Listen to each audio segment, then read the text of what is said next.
que você mais vê, assim, em termos clínicos, quando as pessoas te procuram para passar numa consulta? Os principais problemas que vêm dessa questão da alimentação hoje? Tá puxado, hein? 20 anos. Eu acho que agora, pós-pandemia, sem dúvida, doenças emocionais, né? Depressão, ansiedade, compulsão. Aumentou muito. E alcoolismo também, né? O alcoólatra disfarçado. Que foi aquela Nossa, galera isso me surpreendeu. que bebeu muito na pandemia, todos os dias. Tipo, Nossa. alguém Mas se eu não cheguei com identificou? essa queixa lá, não. Alguém se identificando aí, gente. Não. Ah, a Malu, ela controlou. Ela começou a fumar e parou a vontade de beber. Foi bem legal. E gente, assim, de boa, tomando uma garrafa de vinho todo dia, durante, sei lá, 7 meses, 8 meses, e achando que tá tudo bem. E alcoolismo em mulher é muito mais fácil de acontecer, tem relação com o tecido de gordura da mulher, que o álcool fica armazenado, então ele é muito mais, acaba sendo mas muito falando mais... sério agora, né, já que você puxou esse assunto, eu realmente bebi mais na quarentena. Eu não costumo beber, não é uma coisa que eu faço. Bem no comecinho. A gente bebe, sei lá, 2, 3 vezes no mês, socialmente, geralmente, pouco, quando a gente né? vai. Bem abaixo do que eu costumo ver. Exato, é muito pouco. E durante a quarentena, como não tinha o que fazer, teoricamente, né? Porque a gente sempre trabalhou em casa, o que é um absurdo. A gente tava normal, a gente seguia no home office. A gente já como tava no home sempre office foi. muito antes de ser moda. Pois é.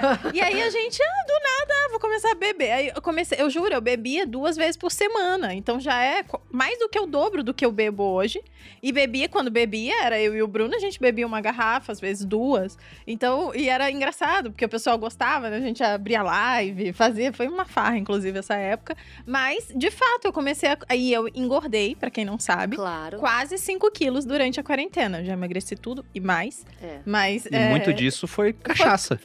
Então é isso que eu tô falando. E muito porque as pessoas não sabiam lidar com essa emoção toda nova, né? Como é que é ficar confinado, como é que é lidar com o filho em casa, com o marido dentro de casa. Quantas minhas clientes, né, falaram, gente, esse homem é um saco, né? Tipo, eu não sabia, tô casada com ele, sei lá, 15 anos. É a primeira vez que eu convivo com ele todos os dias. Até aumentou o número de divórcios. Com às vezes. certeza. Porque imagina uma pessoa que, sei lá, ficava trabalhando entre deslocamento, ida e volta pro trabalho, mais o tempo no trabalho, passava 10 horas fora de casa. Aí depois passava mais 8 horas dormindo. 8 dormindo, sobravam 6 de convívio.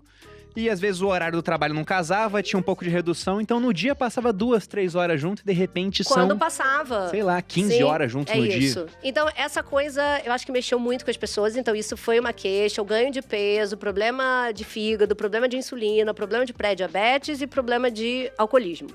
Isso pós-pandemia. Antes da pandemia. Também. Pré-diabetes e diabetes, Você né? viu isso mudando ao longo desses 20 anos? Muito, gente. Mas muita coisa, né? Quando eu comecei, né, nutrição era uma profissão, assim, cópia de médico, né? Tipo, nutricionista é aquela médica frustrada que não conseguiu passar numa faculdade, né? E eu sempre levantei essa bandeira do tipo assim, eu quero ser nutricionista, nunca pensei em ser médica, mas eu adoro o tema de medicina, tanto é que eu tenho vários profissionais médicos na minha clínica, preciso entender de tudo isso até como empresária, né? Mas era tipo, nutricionista você só ia para poder cuidar do colesterol, da glicose ou quando você realmente estava com excesso de peso. A nutricionista não olhava libido, a nutricionista não olhava sono, a nutricionista não olhava TPM, a nutricionista não regulava uma menopausa, uma nutricionista não cuidava, talvez, de uma predominância de hormônio estrogênio, de um ovário policístico, de uma endometriose, de uma candidíase, de E uma hoje em dia imunidade a baixa. gente sabe que tudo isso, com a alimentação, a gente pode ajudar muito, quase sempre, a resolver, né, o problema. Ou então... Era uma visão muito estática, ao invés dessa visão mais holística que você usa com hoje. certeza. E aí, como eu fui pioneira nessa parte da nutrição funcional, trazendo isso de fora, eu acabei carregando essa bandeira de defender a nutrição como essa ciência que não vai só estudar se você está comendo mais caloria ou menos caloria. Ela vai olhar o alimento desde o momento que você escolhe ele, e a gente está falando sobre escolhas alimentares. Então, escolha alimentar é uma parte do processo. Porque se você pensar, você pode escolher bem o alimento. Escolhi um orgânico, fui lá na feirinha, escolhi uma folha de couve incrível, fiz o meu suco verde que a nutricionista mandou.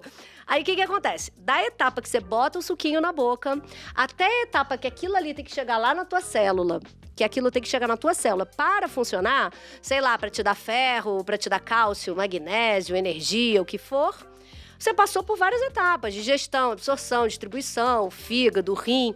Um monte de elementos foram mobilizados.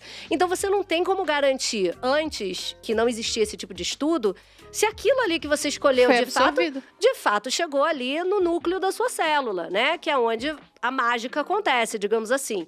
Então, o nutricionista funcional, e essa bandeira que eu fui carregando lá de trás, desde 2003, é o quê? É você ter certeza, ou de você cuidar de todos os caminhos, desde o momento da escolha até, de fato, a execução daquele nutriente onde ele tem que atuar. E isso ampliou muito o escopo de atuação do nutricionista. Tanto é que eu dei aula muitos anos de pós-graduação para muitas nutricionistas funcionais que hoje brilham no mercado. Então, foi muito bom participar desse movimento de expansão de tudo isso. Só que isso me trouxe também uma visibilidade muito grande por conta de ser pioneira, né? Todo mundo que é pioneiro acaba, né, trazendo uma legião de pessoas que querem ser disruptivas, né? Mas o pioneiro tomou muita flechada também, né? Ah, mas sabe que eu acho que tem eu um ditado sobre acho isso. que eu tomei pouco. Eu só sei ele em inglês, mas é um ditado sobre a expansão dos americanos pro oeste, né? Aham. E era Pioneers get the arrows, sellers get the land. Ou seja, os pioneiros tomam as flechas e depois vem o pessoal lá na sua diligência, né? Vamos colocar na charrete e pegam a terra depois.